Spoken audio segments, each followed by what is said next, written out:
I recently made a video entitled The SSPX Bishop-Slaning, and in it I used the situation with Henry VIII and the church as an example of how to understand what's going on today.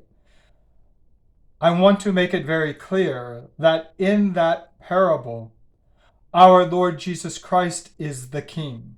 He will always be the King. He will never be usurped by man. He will always remain the head of the church.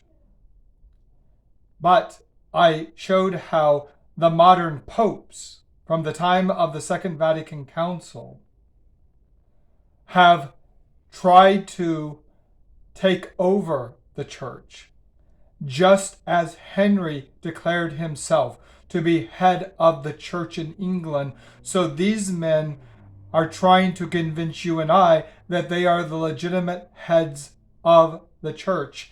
They are not.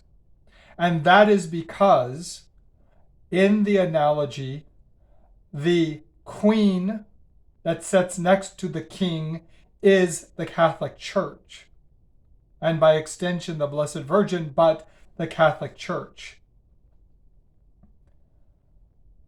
My comments have been towards the leaders of the Society of St. Pius X, not the priests, not trying to attack anyone or cause further divisions, only the leaders. But not only the leaders of the Society of St. Pius X, also of the Fraternity of St. Peter and the Institute of Christ the King, and all the other groups that continue to use the traditional Mass and yet acknowledge Leo to be the Supreme Pontiff in place of Jesus Christ. It sounds confusing, I know, because we know that the Pope is the head of the church, but this is not the church that they are heading. It is not the Catholic Church, and therefore they are not the Pope of the Catholic Church. That's what's so confusing. Now, there are groups like the CMRI and Bishop Sanborn who would not fall in this category because they do not acknowledge Leo to be the head of the Catholic Church, because they understand that the Catholic Church is headed by Jesus Christ and that the Supreme Pontiff here on earth is the steward of the church. Yes, the head of the church here on earth, the steward here on earth, but it is not his church. He cannot then decide to change what our Lord Jesus Christ taught, who is the King. He must submit himself to the King, and as steward, he is the one responsible for everything within the church. But again, let me make it very clear. The Second Vatican Council created a one-world modernist church. It is not the Catholic Church. Just as after the time of Henry VIII, there was created the Protestant Church. The Protestant Church is not the Catholic Church. So the head of the Protestant Church is the Archbishop of Canterbury, which is now a woman.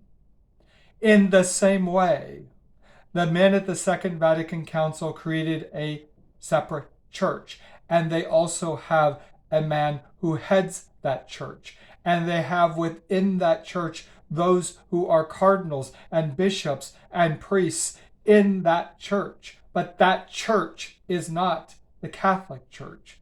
That church is not the church that is the mystical body of Jesus Christ, because our Lord Jesus Christ continues to exist as King of heaven and earth, and the church is Queen of heaven and earth, as shown forth by the Blessed Virgin Mary.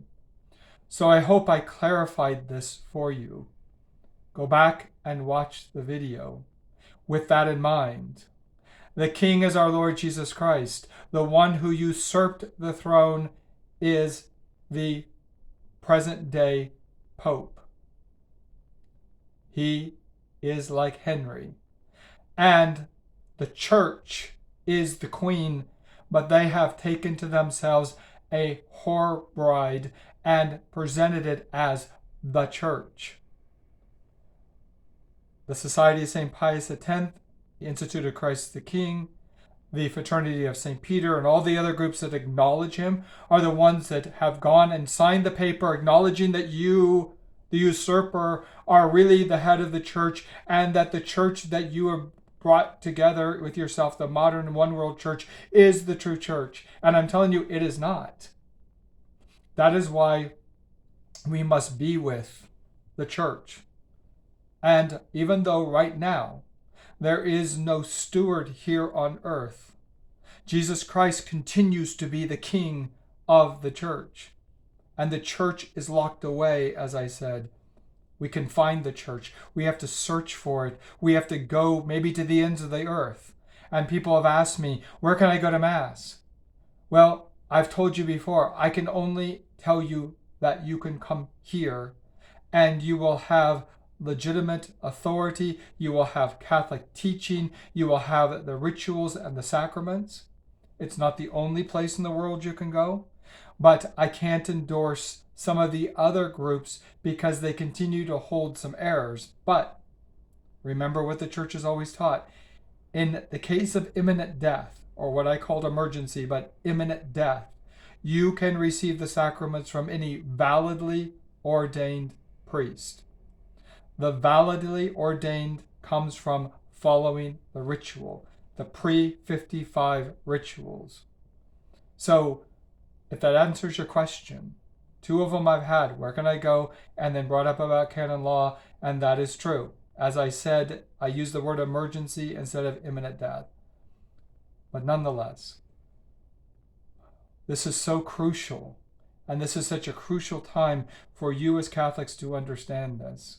So that's why I'm putting these videos out. Not because I hate the society, not because I think I'm better than the priests. There's some incredibly good and holy men that in the priesthood in those communities.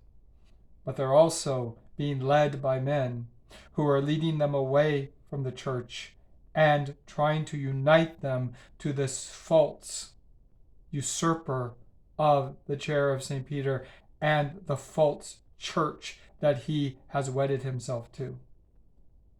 God bless you and keep the faith.